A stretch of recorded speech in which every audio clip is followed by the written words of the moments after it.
You're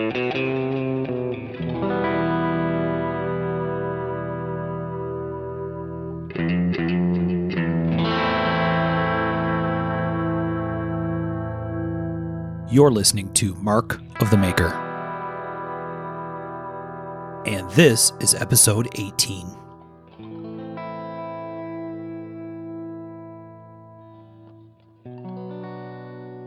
Hey everybody, you're listening to Mark of the Maker, and I'm Mark Steiner. And this week we have a special guest with us, and we'll do a little interview thing and talk about some stuff. And we'll see how that goes. It'll be fun. I think you'll enjoy it. Let's make sure we have our regular crew with us. Mr. Tom Crine, are you here? I am. Mr. Michael Birch, are you with us? Here. He always sounds like he's in school. Here. Getting nervous too. Here. Mr. Sean Kendrick, I can hear you. You're here with us as well? Hey, hey. All right. So our guest for this episode 18, is both a collector and a maker. And I think he has an interesting story. He has a very, very nice collection of knives, and I think a very nice sense of design. And I think most of the folks that will listen to the show will agree. And a lot of folks maybe don't know a lot about this guy. So hopefully by the time we're done, you'll know a great deal more about him and kind of how he got to where he is and what he's into and some of that kind of stuff. So our guest this week is Andy Frankart. Andy, welcome to the show. Thank you for having me. I'm honored to be here. Honored. Nice. That makes us feel special, Andy. Well, thank you. Welcome, Robert. For those of you who don't know, I was called Robert because Robert Paulson is my Facebook alias.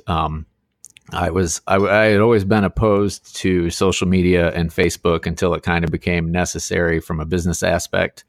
And I totally wanted to avoid the political and religious bullshit that was involved with friending my family on Facebook. Right. So I decided to come up with a different name. And so far it's worked pretty well for me.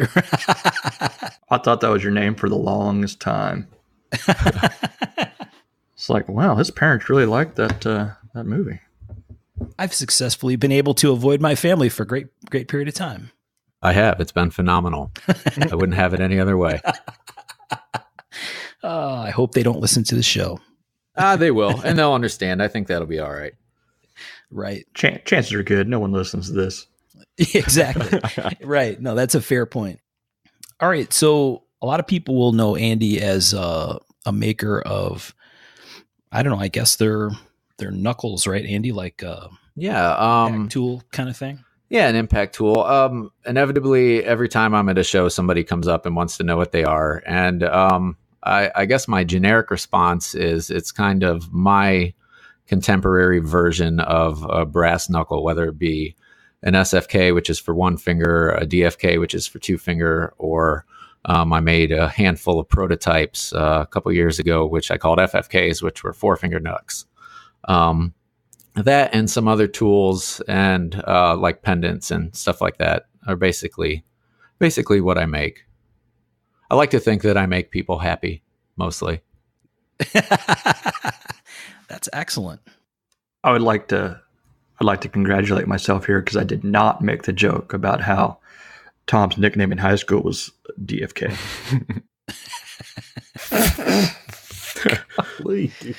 I did not make the joke. Down low. Proud of myself. I just love how Tom says on the down low. That's a go-to. Yeah. So in addition to making people handy, or no, none of that. Never any of that. Handies. Yeah, you ain't got to make them, baby. They just do it. Deny. In addition to making people happy, you kind of came to this thing from the collector side, right? So let's talk a little bit about kind of where you came from, how you grew up, just kind of who is Andy. Let's go into that. Absolutely. I grew up in a very rural environment outside of a small town with a population of about 800. My father is from a large family that farms, so we spent a lot of time as kids on the dairy farm helping out. That's basically what my childhood was like. when I wasn't working on the farm, I would sneak away and play in the creek. And I spent a lot of time outside in nature. I had a couple friends that lived a couple miles away. We would literally have to ride our bikes like 6 miles to meet up and cause our mischief. So we didn't do a whole lot of that. Most of the time I was just kind of playing solo out in the country. I got my start into knives, I would say, when I was about, I think it was 10 or 11 years old. I got a buck 110 for my birthday from my father. And I used that all the time. Anytime I was outside, I had that with me. I would go on little adventures where I'd be gone for the whole day. I'd take my Winchester Model 67 and a box of mini mags and my 110 and a little bag of food. And I would just go explore for the day and shoot at stuff and carve up stuff. And just, I don't know, had a fun outdoorsy type childhood. And I always had, from that point on, pretty much always had a knife on me. It was just a part of my day to day and became a habit, I guess. Buck 110 is a pretty awesome knife to start with at that age. Yes. Yeah. Well, it wasn't my first knife. I had some cheap Chinese knives, some buck clones before that I trashed and broke blades and, generally misused, but that was my first real nice knife. And that's kind of what fueled me to get into knives later on in life. I did take kind of a break from knives from the time I graduated high school until, let's see, actually Christy is the one that got me back into knives. We were dating and she got me a Kershaw Leek. And it was the first knife I'd really had that wasn't really a junker in a couple years. And it was really nice. It was made in the USA, a little slender knife, had a really cool action on it. And at the time that spring-loaded action is what really kind of intrigued me. It's like, man, ever since these lockback knives that I used to have as a kid, these have kind of come a long way. This thing's fun to play with. It's got an action. So after that, I just kind of started looking more into contemporary knives and seeing what was out there. And I picked up a couple of Gerbers and a couple more Kershaws, and then just kind of started snowballing from there. So your early time has to sound pretty familiar to Michael, because I think that was a pretty similar description to what he talked about. Almost exactly. And I was wondering, if we'd met each other as kids, would we have been best friends or tried to stab each other? I don't know. Either or. I probably wouldn't have tried to stab you first anyway. That's true. Yeah, that's very similar. And I bet that Kershaw Leek, I bet that's a gateway knife to a lot of people. It is, because it's got to be. It's a quality knife. It's in like the $40 price point, if maybe even a little cheaper than that. Yeah, that kind of reignited it for me after having taken a little break from a little while. I mean, I always had a small, like an old timer or a slip joint of some sort, but I lost the passion there for a little while, I think. But it got reignited, and that brought me here. Long story short. The Leek is a little assisted opener, right? Yes, it is. I think it's a Ken Onion design. Yeah, Rachel has one. I bought my dad one. They're great little knives. Now, Michael, did you guys have a dairy barn? You didn't, right? No. Just livestock. We really didn't have that much livestock. We kept like 20 head of cattle just because Dad liked having cattle. I don't know why. Right. And 3 pigs that we would grow to butcher every year. But mainly it was all for hunting. The property was for hunting and exploring. Nice. It seems like lots and lots of situations, or in lots of cases, there's a body of water involved somehow, right? Yes. For me, especially, we grew up literally across the road from Honey Creek, which is a small rocky bottom stream. Right. Yeah. Same here. We had a stream nearby the house that was kind of like a go-to place when you're bored and didn't have anything to do, or, if you wanted to go fishing or if you wanted to go poke around along the edges of the creek or whatever. That was always an interesting spot. There was always something going on. Yeah. Yeah, that's the perfect adventure land for a kid. Yeah, I'd be willing to bet I spent probably a literal year of my life in that creek. And I still take the kids there. Yeah, that definitely had a big influence on my childhood. I spent a lot of time in that creek, fishing, looking for snakes, catching crayfish, all kinds of stuff. And it's funny because I've tried to bring that back for my kids. We just here last year bought a house out just north of a town that's got like 200 people, and we live right on the river, so the kids get to have kind of the same environment I had when I grew up. Very cool. It's pretty awesome. So, did you grow up north or down south? You say you're looking for snakes. Up north. Down here we have water Northwest moccasins Ohio. There's nothing venomous anywhere near us. It's kind of nice, really. Really? Yeah. Yeah, we got water moccasins everywhere down here. Yeah, they're not Which fun. I have a live and let live kind of policy now, but if I see one of those, I usually if it's anywhere where there's people or pets, I usually put them down. Right. Well, they're dicks. Cottonmouths are dicks. They will come at you. They're it's not like it's just he'll come over and be like, hey, what you doing? You want to get bit? Yeah, we've got nothing like that around here, so that's nice too. Because my youngest son Carter, he's just into just about as much into snakes as I am and catching wildlife. So it's nice to not have really any animal worries when the kids are outside, aside from coyotes and stuff. But I was just going to ask about coyotes. You guys had some problems, right? They're pretty thick around here. Yeah. I mean, that's the way it is all over Ohio. Yes, it is. My first thought was you had some really fat coyotes. I was like, what? We've got enough of them, so there's some food somewhere. Red light and a 223. Yeah. Yes. Kidding. Oh man. So what did you end up doing after high school? What did you want to be when you grew up? Man, I don't know. When I was a kid, I always wanted to be a herpetologist. But that's veterinarian school. That's a whole lot of school, and I decided I didn't want to do that. I went through high school, and I always got really good grades, and I took advanced placement courses, and I did well in them, and I earned college credits. But I never went on to college to do anything with it. I kind of I got sidetracked with having fun, with life as an 18-year-old. So I started working in one of the larger factories in the town, the next town over, as a machinist. And they basically trained me pretty much everything, all the basics. I learned all the basics there.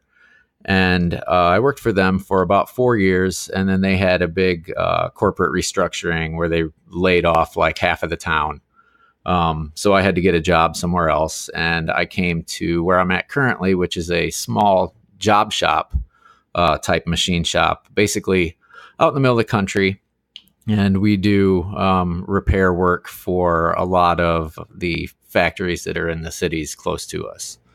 So that's very cool. I wish I would have done something like that. I think we've mentioned before, the whole vocational type of school was kind of looked down upon when we were younger, back in the 90s and stuff. And I'm glad that I think these days it's not anymore, which is good, because not everyone needs to go to college, No, for sure. Work with your hands if you can. If you can make a good living doing it.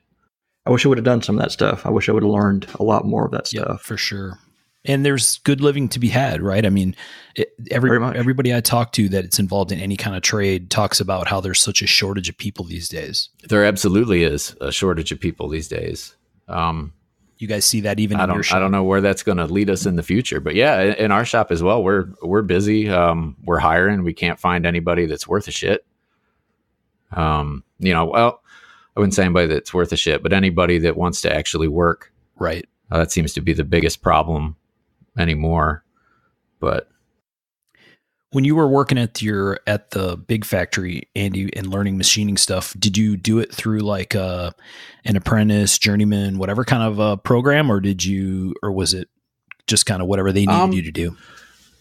No, I started there through a temp agency, actually, doing what they called presetting, which was setting up fixturing and tooling for like production runs for machining centers. apparently I did really well at that because they offered me a position running a CNC lathe. Nice. And they trained me in-house from there. And then I ran that for a couple years. And then they, at the time, the Mazak machine company was coming out with some new technology called the Integrex machining, or the Integrex machining centers, which was like a lathe and a mill all in one. Okay. And National Machinery, which is where I was working at the time, was one of the first companies in the United States to get these machines. So I was fortunate enough to get to go down to Florence, Kentucky and train on them. And I ran those for a couple years until the big layoff. So I learned the basics of machining at that job. So, man, working in this machine shop environment, did that spur you back into knives? Yeah, absolutely. It helped me appreciate it. In fact, it kind of spurred on my knife collecting a little bit. I gathered a couple more Kershaws. Christy got me a Kershaw Blur, which is another assisted opening. I think that one is another Ken Onion design. I really dug that. And, it's one of those things it started progressing. I wouldn't say like an addiction, but, we all kind of have little bits of addictions, but it started progressing to the point where, I got these cool Kershaws. These are really sweet. And what else is out there? So I started looking online, and I discovered Zero Tolerance, which seemed kind of like, Kershaw's big, beefier brother.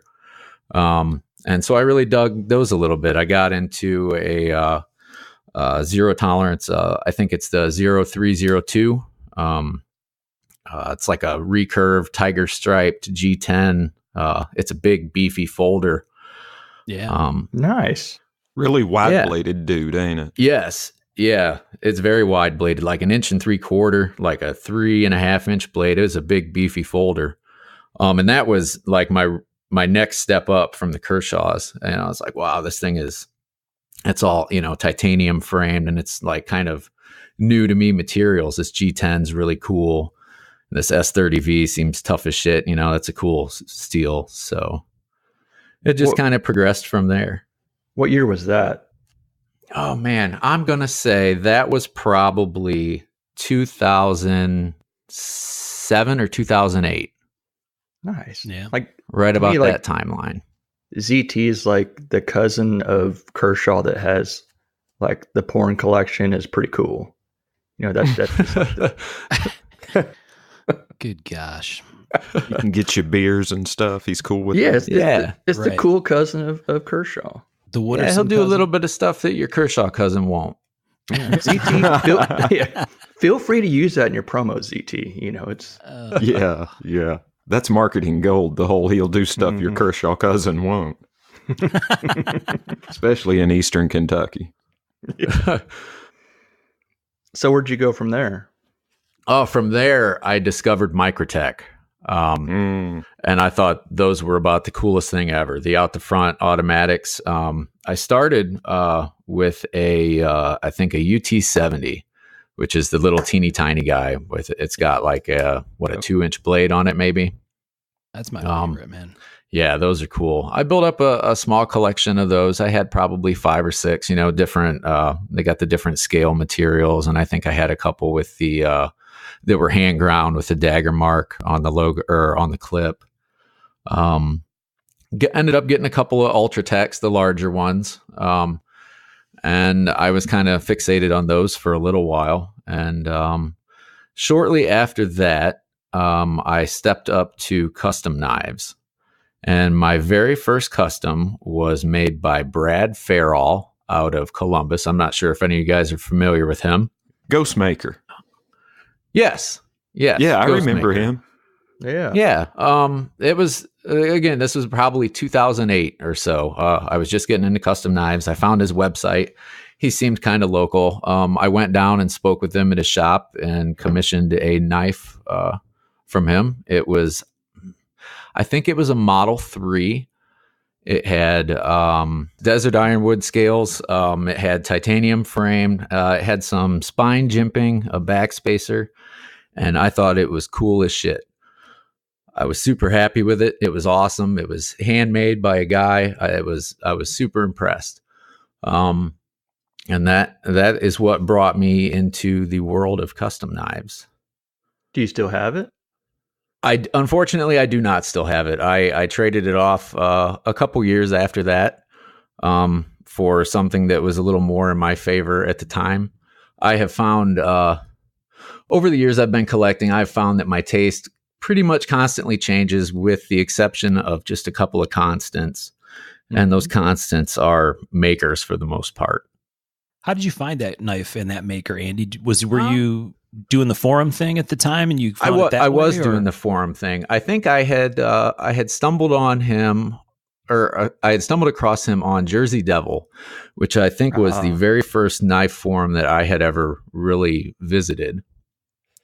Jersey Devil. Actually, I think I tried to get on the USN first, but I had to sign up and wait for approval for a while, which is cool, but it took longer than, the immediate response that I wanted. So I started, I joined all the forums, but I think the Jersey Devil's where I first found him, and where I actually started doing the most of my initial knife research online. So what draws you to him? I mean, what is it, like material, design? What gets you with a knife?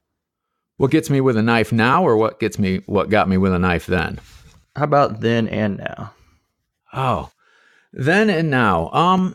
Well, my very first custom knife, I really didn't even know what I really wanted, aside from the fact that I wanted something that someone built with their hands. I kind of went crazy with the pick. I went wild with materials and the amount of handwork and the amount of file work. And to me, then that was awesome, because that is, man hours that a guy put in the knife with his hand, especially the Damascus, somebody spent time forging that, and he had to grind this and etch it and do everything that's involved with that. And I was just blown away with it.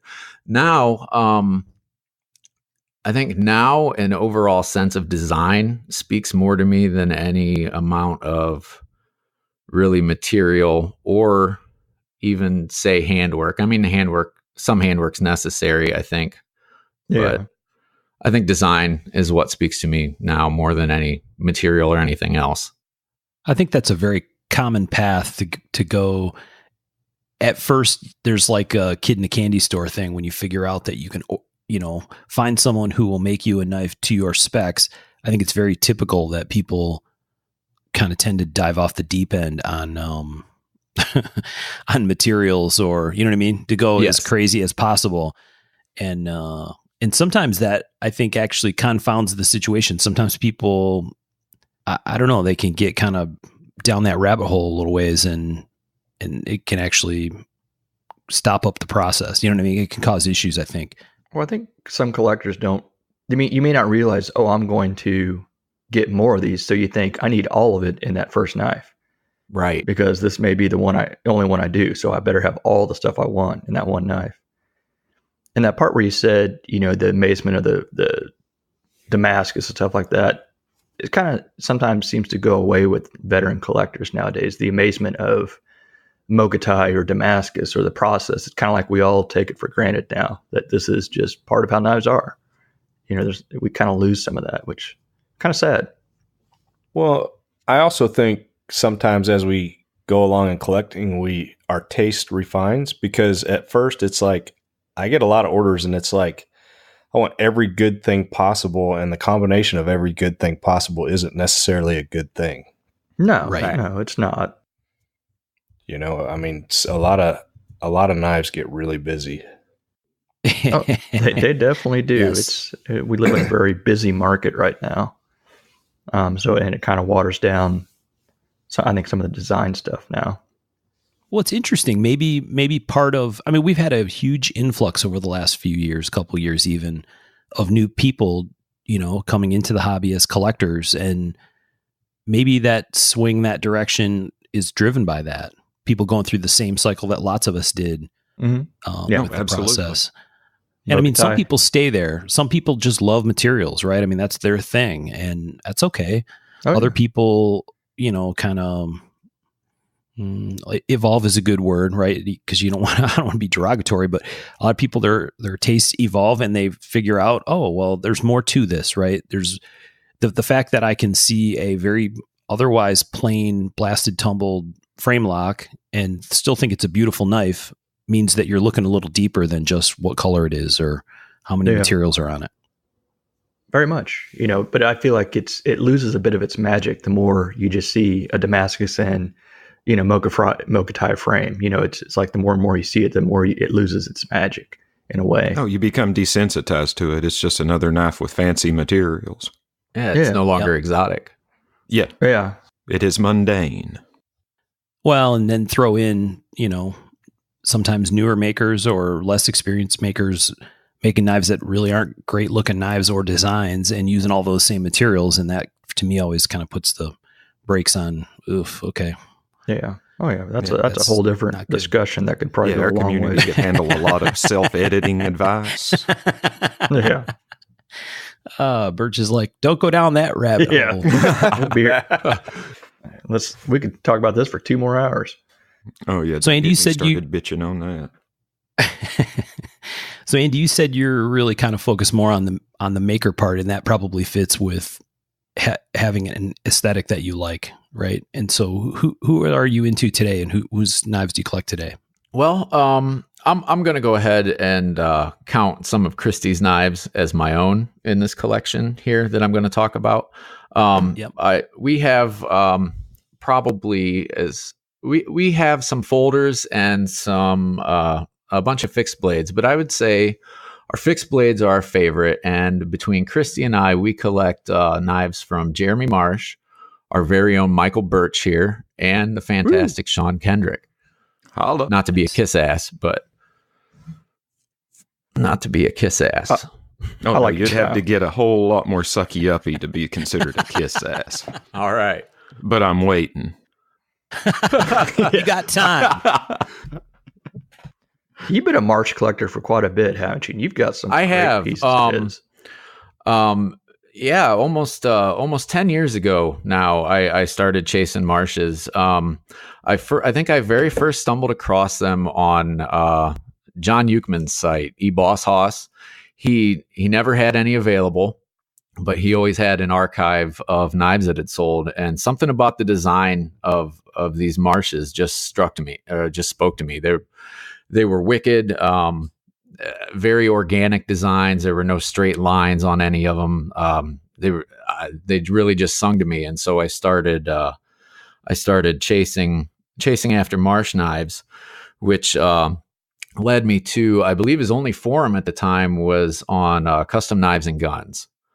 So I started following him there, and after a while, I got my chance to get my first one. Where I believe he had a forum renewal coming up for Custom Knives and Guns. So he did an auction where you were bidding on a Vanquish that he had just made and the chance to go up to his shop to build a knife with him. Both of those were included in the auction. And then I believe all the money for the auction went towards to support the forum. Long story short, I ended up winning that auction. So my first Marsh was the Vanquish I got from that. And then my second one was one later that year. I got to go up to his shop and build a Colombian pocket knife up there, which was really awesome and is probably the centerpiece of my knife collection. That's my favorite model he makes. I really like that knife. Sexy ass lines on that one. Oh, dude, that's all lots of his of curves. knives.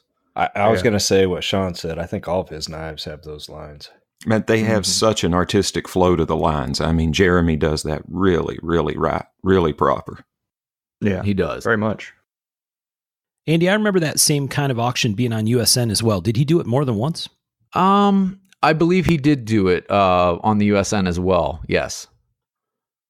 Okay. I always thought that was a pretty cool idea. The idea of getting someone, that, and then getting them into your shop to see how it's built. I always think that's a fantastic idea of letting them see, okay, this is what goes into the knife. I mean, did it really make you appreciate the knife a lot more, and just also getting to hang with Jeremy, he's a pretty cool cat, that doesn't hurt when your makers. I thought it was, I was kind of nervous because I had never met him. I'd neent met him before. So we vacationed that summer in Holland, Michigan, which is a little over an hour from him. So Braden and I went over one evening and went and introduced ourselves. I didn't want to seem like some kind of weirdo that's going to come spend 3 days at his house. So went over and introduced myself and checked out his shop, and everything went smoothly. Went up for the build, and man, it was fantastic. He knows I'm from a machining background, so he made me do most of the work myself. Nice. Which was cool. I learned a lot from him. Tips I use in finishing my parts today. But yeah, he made me do most of it myself, which was I was definitely out of my comfort zone. But he was there to finish out the grind and fix all my little fuck ups. But man, it's an awesome knife, and thankful for the opportunity. That's pretty cool. It's a defining moment in my collecting. Yeah, damn cool. Yeah, it's almost like an early version of the thing that that Lee Williams has been doing, right? Like a smaller, earlier version of it. It feels like. Yes. And Lee's another guy that you collect, right? I don't have any of Lee's knives at the moment. I have had some slip through my fingers, unfortunately, and they are fantastic knives. I hope to have some again someday, and I have a little bit to say about Lee a little later in the program that I think might excite some people. Cool. Now, Tantalizing. one thing real quick, you mentioned you appreciate fixed blades Yes. more than folders. Would you like to elaborate on that? Well, I don't know that I appreciate them more. I appreciate them in a different manner. We've got probably 30 fixed blades laying around the house and the property here that get used for all sorts of things. We've got probably 5 years, Tom. Wow. We've got the Birch Mid-Tech fixed blade. We've got some from Barker. We've got some pretty cool fixed blades. Billy Cho makes a great one. Yep. And basically all of my heavy duty cutting around here gets done with one of those. The kids use them. Christy uses them. Everybody's just cutting shit up all the time. Love that. Yeah, I was going to ask, do you think that comes from your background as growing up, sort of on a farm or land sort of thing, that it's, because it kind of seems like there's a couple different people that collect fixed blades. You got your defensive type people, and then you have you guys that just like the cutters and I've got shit I need to cut, so I need a big ass knife to cut stuff. Yeah, a real work knife. The utility aspect. Yeah, the utility aspect of it, I think, does. Draws it to you. Nice. What are some of your favorite knives? Well, that Colombian pocket knife is probably my favorite. I have built 2 others at Jeremy's. The second one I built there is a Timascus Vanquish Balisong, which he helped me build and is awesome. And actually, I used that knife to cut my daughter's umbilical cord when she was born. Nice. So that one will be hers one of these days. That's awesome. Did you flip it before you did it? Did you like some cool moves? No, I didn't. I think the receiving nurse was a little nervous anyway, so I didn't want to do anything real flashy. Man, you should have. Right. You're in that car. You pop it out and flip it open. What are they going to do? Tell you to not do that again? Sure, I fucking won't. Let's do this. I do have a video of it somewhere. Nice. That's awesome. I've got those are probably the knives that are the most special to me. I do have I have some with great sentimental value. A couple that belong to friends that are no longer with us. Yeah. I think we probably all have some sentimental pieces. Yeah. Sometimes they come to you in a cool way, and that's as much a part of it as anything, right? Yeah, absolutely. And I think I do have one fixed blade knife that I really would like to mention as far as one of my favorites, and it was my only score. Well, my only lottery score from Blade Show this year, and it is the George Knives 2018 version of the 1918 trench knife. Damn, which is just badass. That is an amazing piece. He redid it in titanium and 3V. with a tool steel nut and a G10 sheath, and it is just wicked. Oh, yeah. I hate giving Les credit, but damn. Yeah. Woo. Makes his head get too big. You probably said this, Andy, but that was from Blade Show this year. Is that where it was? Yes, it was. Yeah. Okay. Yes. I believe he's only doing 10 of them, and this one was number 3. Very cool. Yeah, that's pretty awesome. Yeah, it makes you want to just stab stuff. Yeah.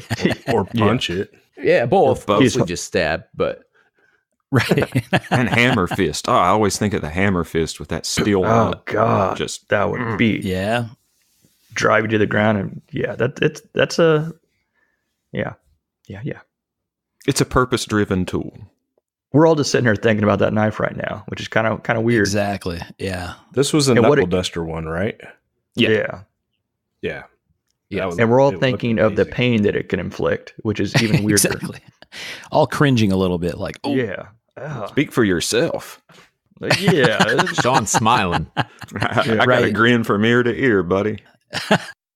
Well, now, man, is there a knife out there that you want, but you think you'll never be able to get, like that unachievable Grail knife, that unicorn that you're trying to track down? There is one. It took me a little while to think of it. I'm not sure. I don't know where it is, and I would imagine whomever has it is not going to let it go. So I'm not even going to look into it. But my unachievable Grail has got to be the chisel made by Jeremy Marsh with the Demon Totem Pole engraving by Dave Ricardo. I don't know if any of you have seen it, but the engraving has, I don't know, maybe if you look at it from top to bottom, it's got maybe 5 or 6 demon faces on each side, exquisitely engraved into it. And then when you flip it over, it has as many or more that you couldn't see from the other direction that appear when you look at it from the other way. It's just crazy. David does a lot of that, right? Where depending on which angle or direction you look at it, you see different things. You see different things. Yeah, that's certainly some of my favorite work of his. And this is a chisel, like a woodworking chisel? No, that's the name of the knife. It's a small folding knife. Okay. I think I know where that's at. I've never seen it.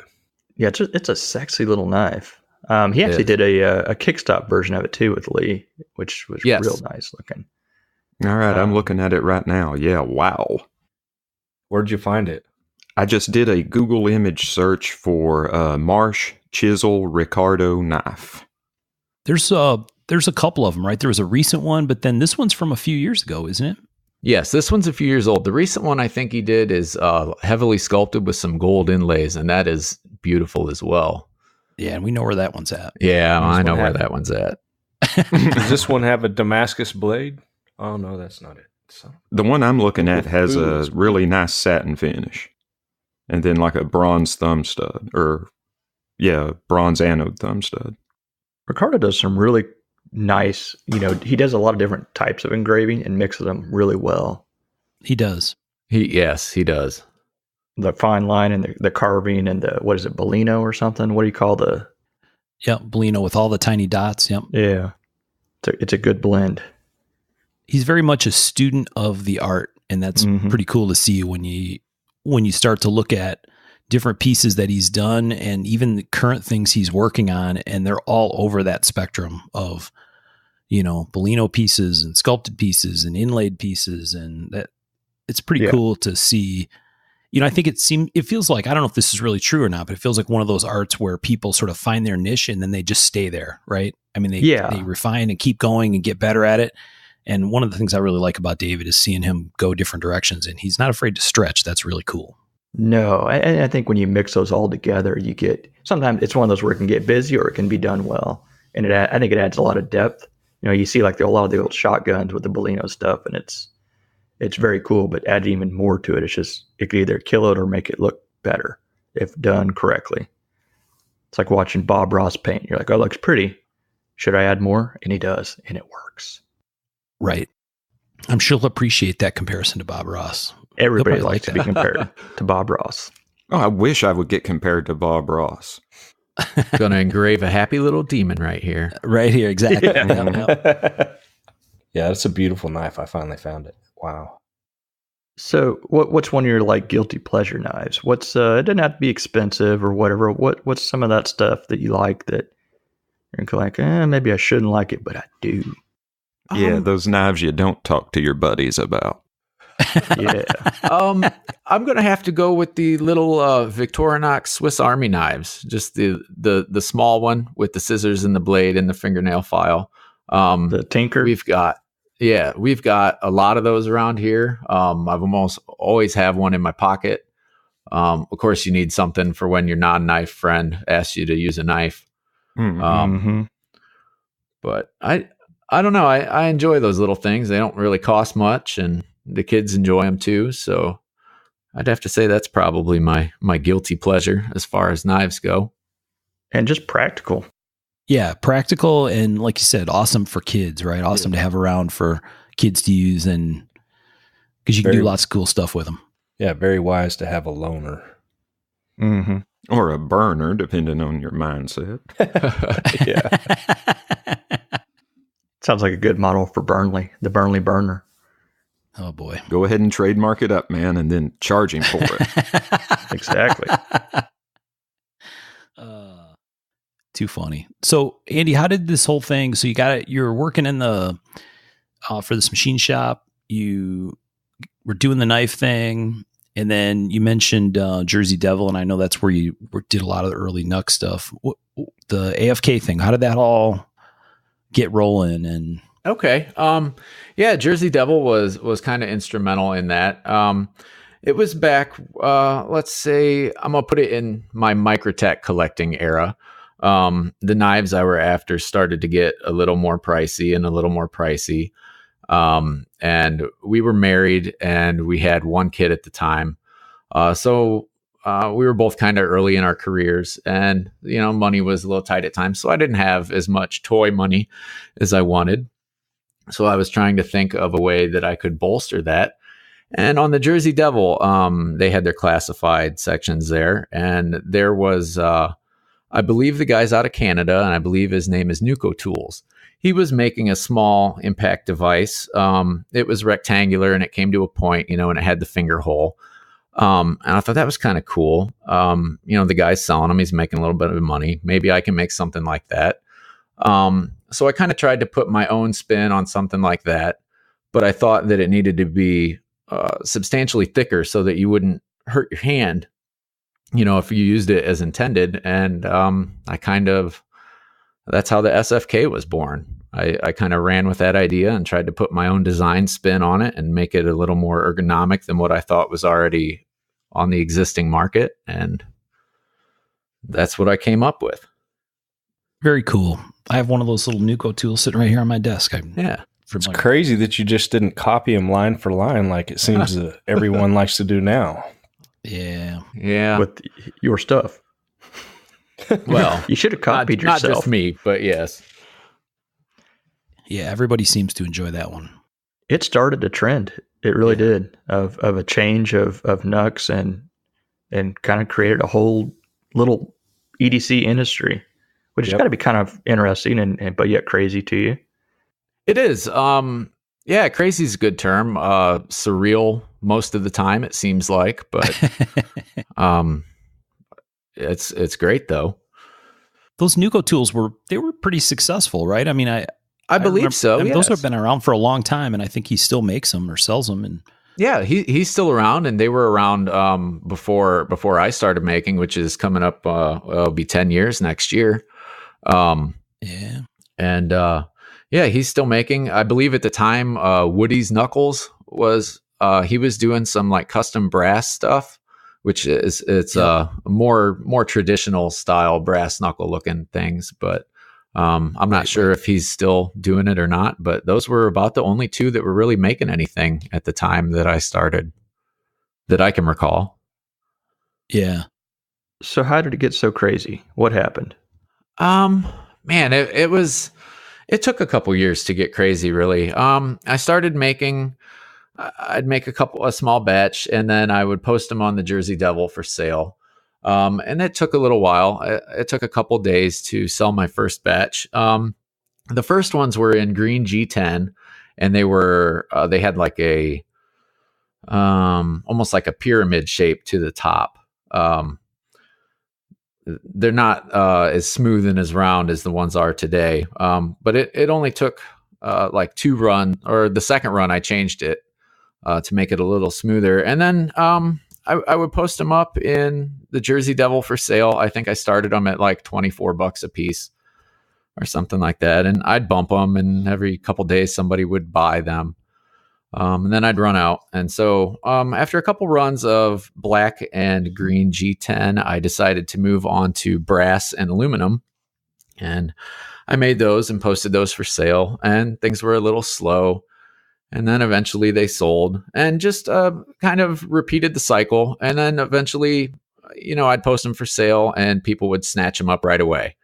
And then I started getting messages from people who wanted to buy them. And I thought, man, I'm really slow. I don't have any at the moment. Maybe I can probably set one aside for you when I'm done. So I kind of started taking orders for a little bit, doing that, and demand kept rising. They were selling faster and faster, and I was getting more inquiries about them. It took probably a year and a half for it to get to the point where I was basically getting asked about them once a day on the Jersey Devil forum. Yeah. So it took off pretty quick. I mean, it lagged for a while, but once it took off, it took off. And then I moved over to the Usual Suspect network from the Jersey Devil. I wouldn't say I moved to it, but I started selling in the Cove over there as well. And it seemed like the sales went a lot smoother in the Cove. I think mostly just because it's more regulated. It's more heavily moderated. Just everything went smoother. All the purchases went smoother. Communication went smoother. So I ended up basically moving all my sales over to the USN forum, the Cove. I had a long running thread in the Cove that I would just update anytime I had some new product available for sale. Yep, I remember that. Yeah. I think eventually I started that thread probably started causing too much traffic in the USN forum, because I was at one point offered my own forum in the forum, which was fantastic. And I jumped on the opportunity, thankfully. And basically that's been my home base since then. Very cool. Awesome. Nice. It's one of the we should probably hit it now. One of the very common things that people misunderstand, just like they do with knives, right? They'll see Sean's knives or Michael's knives on the secondary, even Tom's knives on the secondary, and say, "Oh my gosh, how can a maker get $2,000 or $3,000 or $5,000 for a knife?" And the reality is that that's not what the maker gets for the knife, right? I mean, the table prices are usually much, much lower than what they sell for on the secondary. And your stuff is the same way, right? Where people, I think, sometimes look at it like, I can't believe that Andy guy's selling those Knucks for $1,500. Right. But you don't sell them for $1,500. You should not explain unless it's something that's absolutely phenomenal. Standard material, brass or steel or whatever. Basically anything is going to be under $250 at the top end, unless it's got chaos stamps or some other sort of extra feature. I try to put what is to me a reasonable price on them. I think most people tend to feel the same. At least the people that are willing to buy them do. Right. You kind of get that same thing with folks that are like, "Oh, that guy must get real lucky. Look at all the ones he's got." When truthfully, same thing. They bought secondary. They paid a lot of money for them. Yeah. No, that guy spent $10,000 or more on the secondary market. Yeah, it happens all the time. Well, I think that maybe plays into why the Knucks are so popular. The less expensive table price, so a lot of these guys are building collections, whereas it seems like the knives are much more expensive. That could be sense? part of it too. The initial cost of entry is much lower. Right. Yeah. Yeah, and even for a cool piece is secondary, usually probably lower than lots of customs. Certainly lots of customs when you're in the steeper part of the bubble, right? Yes. So yeah, it's a good point. And I noticed the same thing with the ray gun bead thing. I think people are much more comfortable buying them, sometimes multiples. Like when I do multiple drops in a weekend, it's very, very common that I have I have multiple people that buy from every drop. And I think it's because the cost of entry is so low compared to lots of other stuff in this realm. You know what I mean? Yes. But like your cool factor, return on investment is almost as high as like a knife with a lot of stuff, so you can get into it a little bit cheaper than a knife, but still have something that's as desirable to a lot of folks as a knife, a high-end knife these days. Yeah. Or more desirable. So yeah, it's very cool.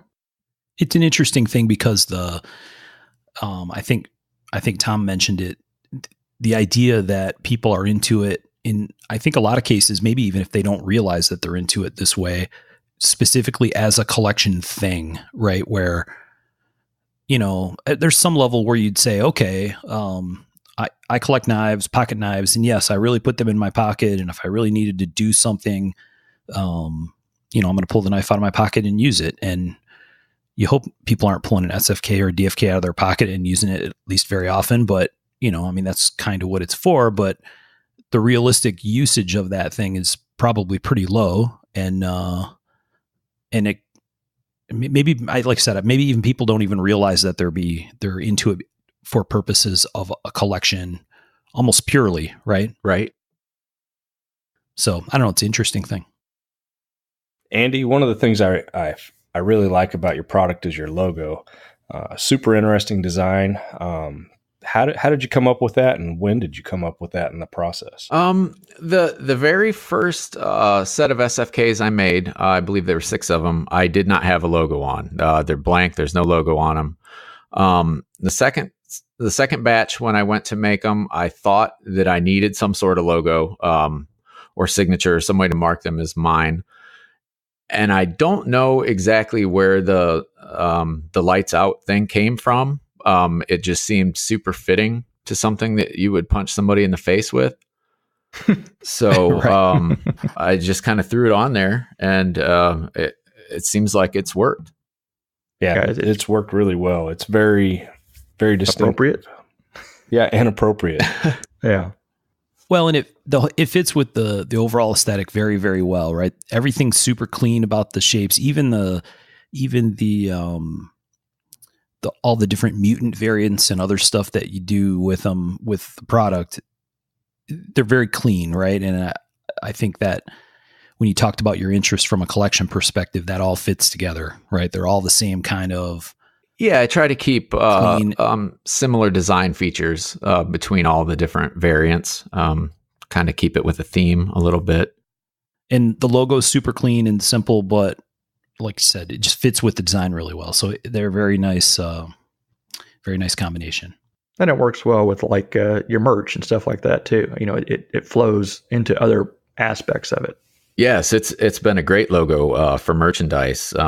Even if you don't know what the brand is or what it's even related to, people really like it. I get compliments on shirts I'm wearing all the time from people that have no idea. Do you wear your own shirt out and about? I do. I'm that smug. I do. Interesting. So I think, when you listen to the progression, at least the early part of it, I've heard the insinuation before that, and there's probably some portion of this that's fair, certainly in the later part of things, but that this was all some kind of very carefully orchestrated master world domination plan kind of thing. I can assure you that it is in fact not. That's what I'd say too. Yes. That's what my lawyer advised.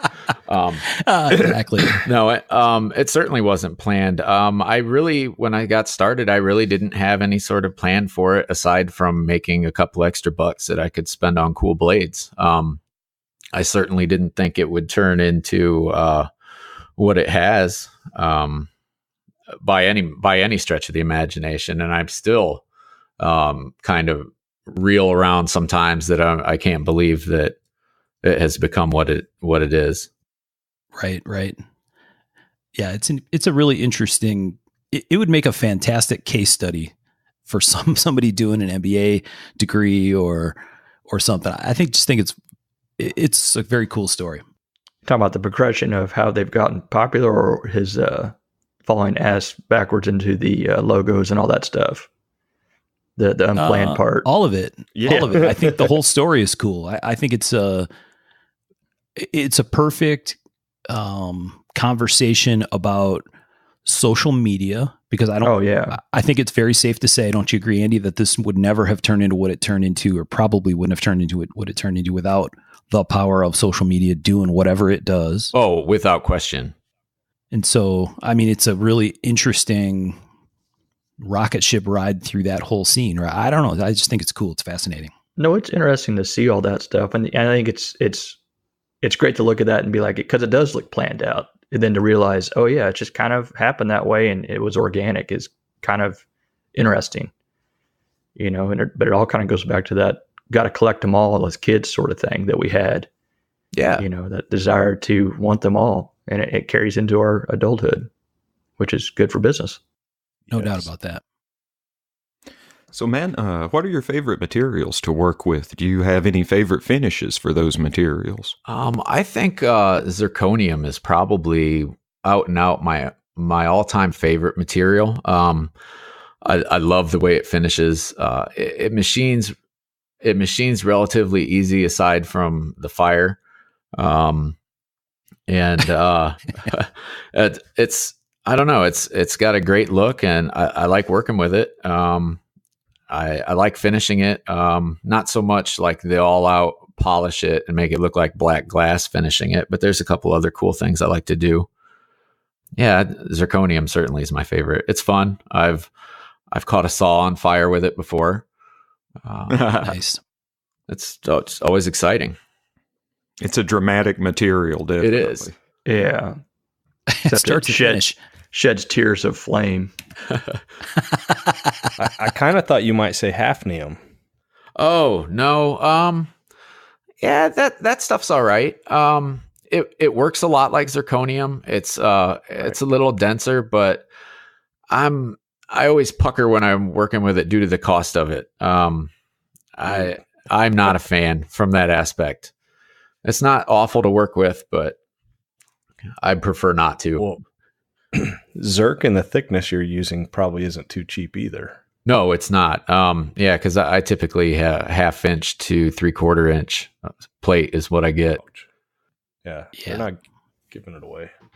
No. No. What's one of your most obscure materials you've worked with? Kind of oddball materials. Oddball materials. Pure silver, pure fine silver is probably one of the most oddball ones. That hafnium is up there. I've worked with pure niobium, which is awful. I don't like that at all. It doesn't want to cut a chip. Drills lead off in it for no apparent reason. It's no fun. Smear. It does smear. Yeah. I've got some niobium to use. Maybe I won't. It's not. It colors pretty. It does color beautifully. It anodizes beautifully. Don't torch it though. It'll look like burnt ass when you're done. Oh, yeah. It doesn't. It turns like a charcoal gray with white specks. Ew. It's no good. Isn't it funny how the different materials like Zirc, for me, you almost have to use a torch on Zirc. Yes. And and they're all so close. I mean, they're all reactive metals. So yeah, they're in the same family. You can electrochem anodize Zirc too, Tom. You should try that. Yeah, you can, and I have. It just for whatever reason, I feel like the colors I've gotten with the torch are a little more vibrant on the Zirc. I tried electroanodizing the Zirc once, and I didn't have consistent results with it. It kind of splotched up and did some weird stuff. Really? Well, it's like, what's the point? Just do titanium if I want colors. I don't know. But titanium's not zirconium, Michael. Zirc has some interesting colors. The green you get with Zirc is a very rich green. Well, the blue is also super bright. The blue, the green, you can get some pretty crazy oil slick stuff. Yeah. Yeah, I guess so. You get some neat colors. I agree. What I found with the beads was that it's hard, like with titanium, as long as your prep is the same and the bath is the same and your power supply is decent, you can hit certain colors pretty easy, right? If I want a certain blue, I know exactly where to run it on voltage, but Zerk doesn't seem to want to work the same way. I always have to sneak up on it or something because I can't hit the same number and get the same result every time. And I'm probably missing something on the prep side between batches, but it's always kind of a little bit of a crapshoot. It's just hard to electro etch it, I think, Mark. I mean, it goes fast for me. It actually turns color faster than Ty, but I gotta with the heat too. It moves through the spectrum extremely fast, pretty quick. Yep. Yeah. What were you going to ask, Michael? No, I was going to ask, if you don't mind us asking, like, what's your process on the making? Is it all manual milling, or do you do? And I thought I've talked to you before about maybe you do some conventional CNC type of milling. I do. It really depends what I'm making. Let's say I'm doing a run out of brass. I'll order in a bar brass, 2 inches or 2.5 inches by 5/8 by 2 feet long or so. I'll saw it up into pieces that are about 100 thousandths oversize from all the dimensions that I need, and then I'll take it to a manual mill. I'll pop in the finger holes. I just pop a drill in that's about 100 thousandths undersize, and I will clean up the edges with an end mill just so it's nice and square for me to do the CNC work on. So then I'll take it over to the CNC. I run my magic over there, and like happens. Bam, finished part's done. Yeah, but you don't do CAD, do you? It's all just straight up. I don't do any CAD. I suck at computers. Can you explain the difference? I'm not great with technology unless it's on my phone.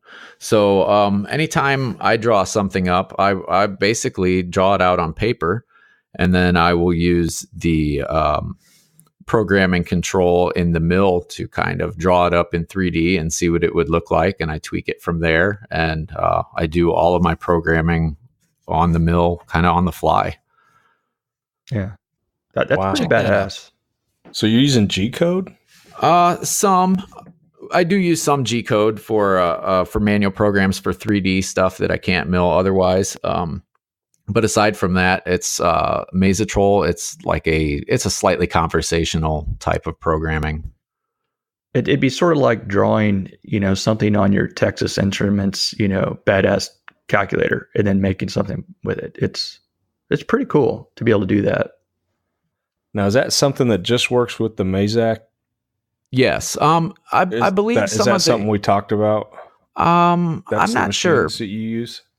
Yeah, that feature is specific to Mazak's, the Mesotrol, their conversational programming. But I believe Haas has something similar now. I'm not sure.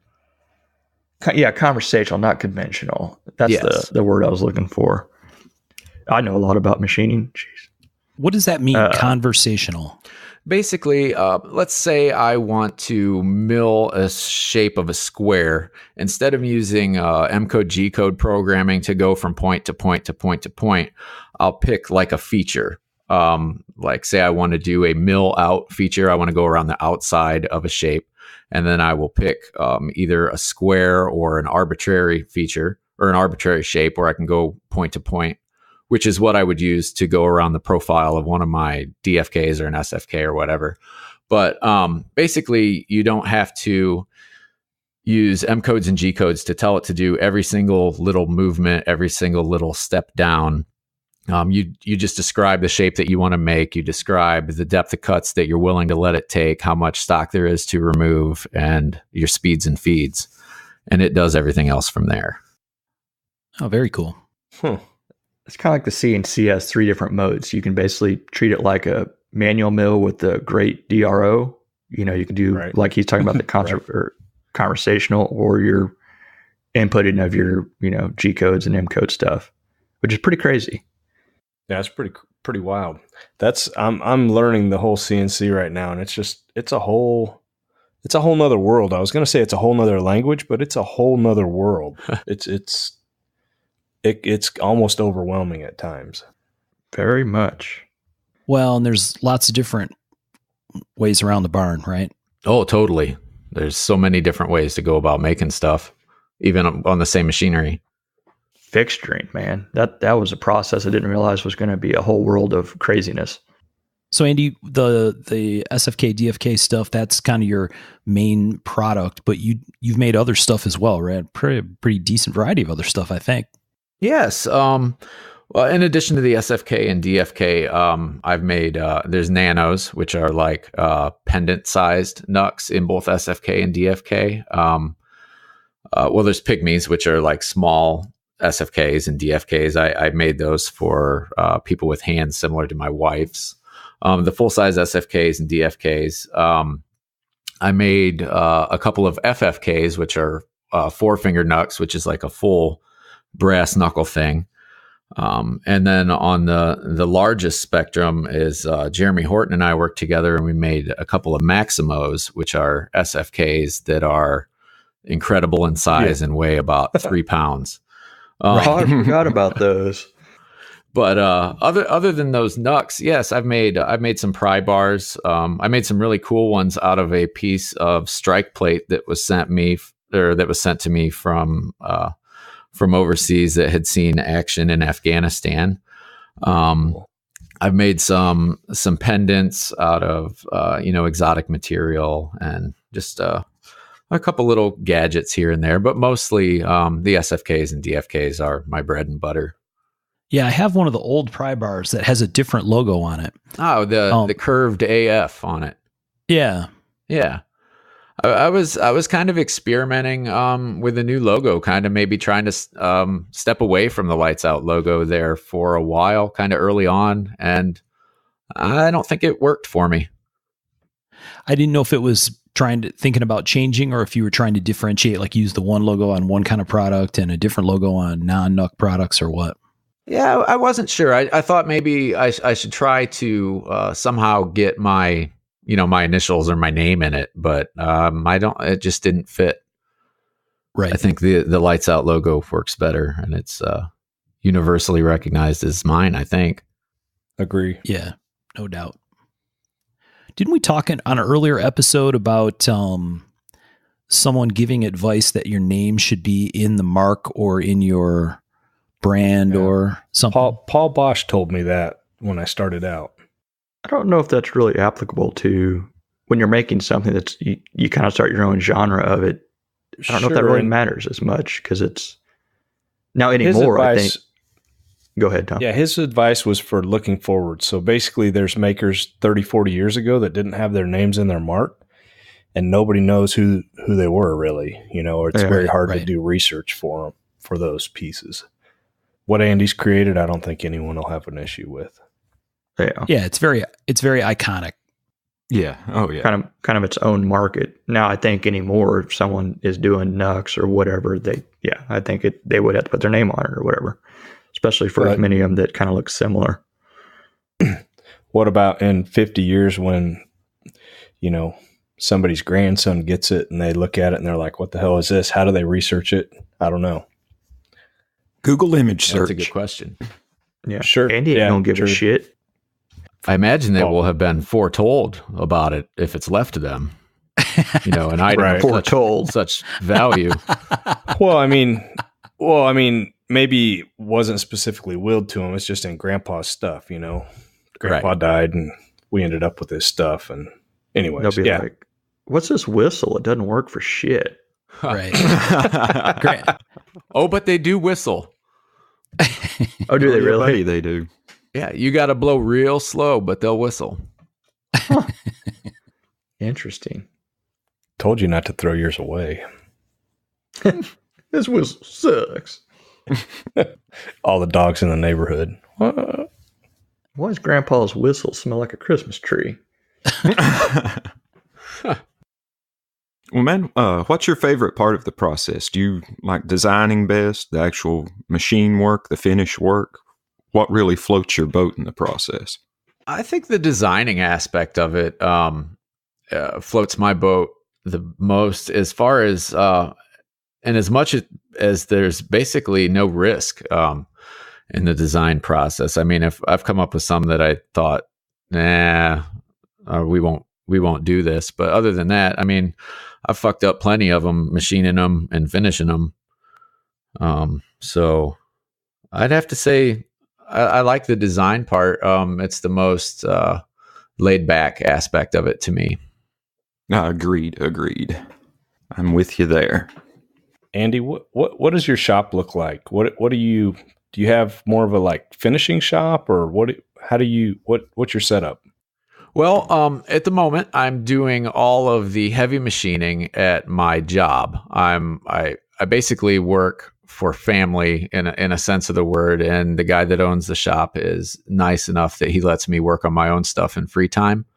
So I spend a lot of hours after I get off work working on AFK stuff. I do the heavy machining there, and then I've got a small shop with finish work here, or finishing equipment here, blaster, tumbler, air compressor, my polishing bench and station and all that. So I'm kind of split between two shops at the moment, but we are working on rectifying that. Nice. Do you have a grinder? Do you use any kind of power grinding? I do not. I have just a rotary disc grinder. That's about the extent that I use. Wow. Have any of your other fellow workers, have they seen what some of these go for, and how awkward does that get? No, I don't think anybody has paid attention to me and my market as far as what they're aware, obviously, of what I'm making, but I don't think anybody has any inkling of what's going on with the market. We've got a couple guys there that have some interesting projects of their own. So it's kind of a fun place to work. It's kind of funny. You say the people local don't have a clue what you're doing. I feel like the same way here. I feel like sometimes my family pats me on the head because I'm the special kid, Right. I can relate to that. Yes. It's like, Yeah. No idea. No, I kind of like it that way. It gets real awkward real fast answering questions about lotteries. So they do what? Yeah, it does fine. They sell fine. Thanks. That's how they end. You mean all these people entered for just a chance? Yeah, exactly. Yeah, it's a rabbit hole that is no fun to get into. Michael talks a little bit about going to like a school function or whatever, right? Where there's parents and stuff. And it's like trying to explain what you do gets a little interesting. Mm-hmm. I make things. There's that train. We knew it was coming. Did it get closer? Did they move the tracks? Well, no, but it is really super close. When you're outside, that will literally deafen you. Like it'll blow your brains out. So, Tom, do you have the thing where like people in town just see your building and the logo on the door and they think it's just some little job shop that no one pays attention to? Yeah. So it's kind of crazy because I sit far enough off the street between two buildings. If you're not looking as you drive past, you won't see it. Yeah. And people walk in, they're like, I've lived here for 8 years and didn't know you were here. I'm like, well, I'm actually thinking about scraping the logos off just so I'm more under the radar. Yeah. Good call. Yeah. It's having people walk in because I don't have a showroom now. With the building next door, things may change, but I almost want to scrape the logos off my windows and kind of black the windows so you can't really see through. Put some one-way stuff on, and then just because it's awkward when I try to keep the door locked because people just walk in off the street and start going through my stuff, and it's just like, this isn't your house. No, but people think it's a shop. I mean, if you look at your shop, it looks like a store. That on a main street. You walk in. Well, yeah, and then you're like, this store sucks. This store's dirty. Yeah, it's a store where a bomb went off. Mm-hmm. Yep.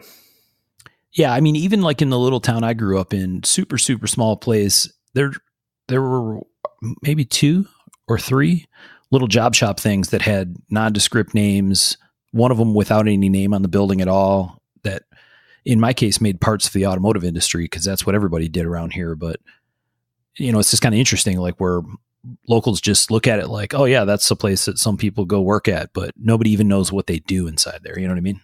Yeah. Mm-hmm. Could have been famous knife makers. It certainly could have been. Never know.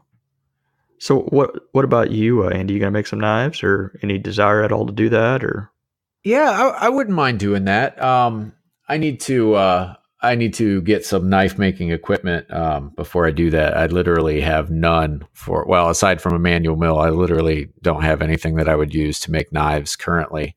So, but we plan on building a shop here on the property that we just bought not long ago. So hopefully once I get everything situated, I will be able to expand and at least play around a little bit. That's exciting. Nice. Yeah, the ultimate tinkering shop there's something to be said about that.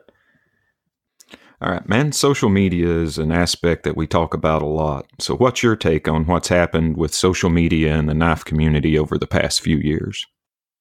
Well, it certainly has blown things up in every way.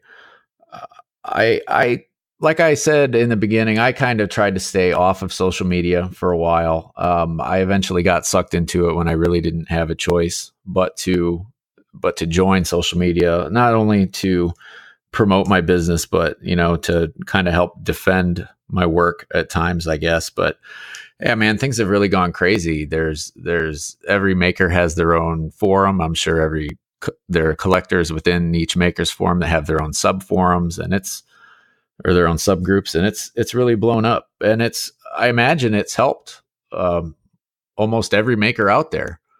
I can't really see a situation where the explosion in social media has hurt anybody in the knife industry, unless maybe they were doing something they shouldn't have been doing. But right. How do you handle all the clones out there on social media? Oh man, because there's a lot of them. That's something I really have a hard time with. Most of the clones that seem to be coming up are coming out of China, and I really don't know that I have any way to combat that. So I need to come up with some way. And I had talked to a couple people about micro stamping and some other ways to identify, to mark my new pieces against being counterfeited. But I don't really have any way to protect, the thousands of pieces that are already out there. So yeah. In that aspect, it's been kind of a curse. Like last week, I had probably 4 people reach out to me over the course of a day and a half, and they all sent me a link to some place that's selling, something that's either a direct counterfeit or B, an indirect counterfeit.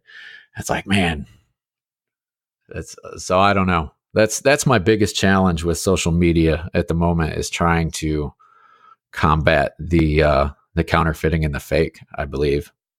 Yeah, that would be tough. I think it's hard because it's like, did the explosion of social media lead to the counterfeit thing, or did the visibility just make it more of a prime target? You know what I mean? I was really surprised with my ray gun bead thing, how quickly that happened. Yeah. Maybe because it's small and not a super complex design, but for a lanyard bead, there's a lot going on with that thing. So it happened very, very fast. Yeah, I don't know if you can, if it's I would be willing to bet that it's a combination of both factors. The additional exposure, and then people see the price tag that goes along with it. And so somebody's like, well, I can make that and I can make a buck. And yeah, it's a blessing and a curse, No doubt about that.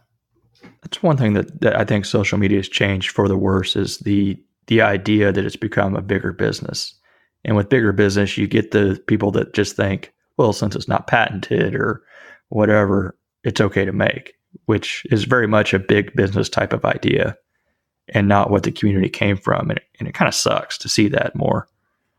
Oh, I can't afford that. I hate that one. I can't afford an original. So, I'm either made one or bought one from this guy. Right. I'm like, well, I can't afford a Ferrari, but it doesn't mean I'm going to go get my Fiero, ramped up into a Ferrari. They make body kits to go on the Fiero. That's what I'm saying. You had to go there with the Fiero. You could have a Ferrari Spider with Pontiac guts, man. One of GM's finest. Oh. I'm biting my tongue. Oh, I'm sorry. It was 30 years ago, man. Let it go. Okay. Yeah, it's an interesting thing. The point that you just made, Michael, is I think it's something we've talked about before, which is it's not where we came from, right? We came from what we like to think of as a better place, right? Where the forum thing seemed to help keep things a little more between the guardrails, kind of like Andy's experience with selling stuff in the Cove versus selling it some other places. But today there's so many people that are in the scene and part of the buying community and enthusiast community and fan groups that they didn't come from that. So they don't know maybe what that history is. So their baseline's different. Yeah. I would like to think that most people know buying a counterfeit is wrong, period. But look at someone else's perspective. If you come from, like I said, that's pretty normal in big business. If there's money to be made, you make it. It's this idea of community is sort of foreign. You don't realize, this was a community. This was all built on a community. And some of the guys don't realize that. And hopefully we can maybe help educate them. To realize it's just not cool. Right. But it's tough, Tom, I know for a fact that there are multiple Facebook groups out there, probably more than multiple, that are focused specifically on, some people like to use the word clones because that somehow clones makes it okay, or homage or whatever. Right. Yeah. That's their focus. Their sole interest is in copycat products. Yeah, I've seen it, and it blows my mind. But hey, is there interest in collecting them, or is there interest in buying them and passing them off as the real thing to make money? I think it's the thing that Birch talked about earlier, where it's people that I think their thought process is, I don't have the budget to be able to own one of Andy's pieces and pay secondary for it. So I'm going to buy this Chinese made version. And it's just like the very long running communities out there talking about knockoff watches, right? Yeah. Where there's an entire industry of that stuff and an entire enthusiast industry for knockoffs, which is, I agree, very weird to think about, but it's very real. Yeah. But think about have you ever bought like an Arctic cooler, or one of the mini coolers that aren't a Yeti? The Yeti's expensive, but those guys made the cooler. Sometimes we look at stuff and buy knockoffs, but we think it's different because we're not connected to it. And I think some of these people kind of approach the knife and they're not aware of the community, so they're not connected to the makers or knowing how that it actually affects and hurts. So it's the same idea. I almost disagree though. If another company was making a cooler that looked exactly like a Yeti and it had Yeti on it, then that's an issue. So you're saying if someone made, I don't know, I see. I don't have. If I was going to buy one, I'd buy a Yeti. I haven't bought either one because I don't have the money to buy a Yeti. And ice is cheap. What's that? And ice is cheap. Ice is cheap. But I don't condone any type of clone crap. But I also carry that into, or try to carry that into other aspects of buying. Correct, and I do too. Yeah. So sorry we got off on a tangent there. Clones suck. That's all there is to it. I'm just thinking about an army of clones of me now. I wouldn't buy a Sean clone. I want the original. Thanks, bud. I needed that today. See, I want the OG Sean. So yeah. You think about that till you get it. Having a small collection of Sean clones programmed by Sean, that might be okay. Like depends Sean on your definition 2.0s. of okay. Yeah. I mean, just like wreaking havoc on local turf. That's what I'm talking about. Oh, well then, shit, it'd be all up for that. Right. Let me know how many you need. There's going to be variations in the cloning process. Anomalies, as it were. We've all seen Multiplicity. We know how it goes. But I do want to see a band of all Sean clones. And it should be a cover band. Covering Sean Kendrick? Yes. All right, talk about tangents on tangents. It's got weird. Yeah. I should have kept my mouth shut. Definitely got weird. We can edit that, right? Sean Clone. No, Sean Clone is making it in. I'll work on that next week.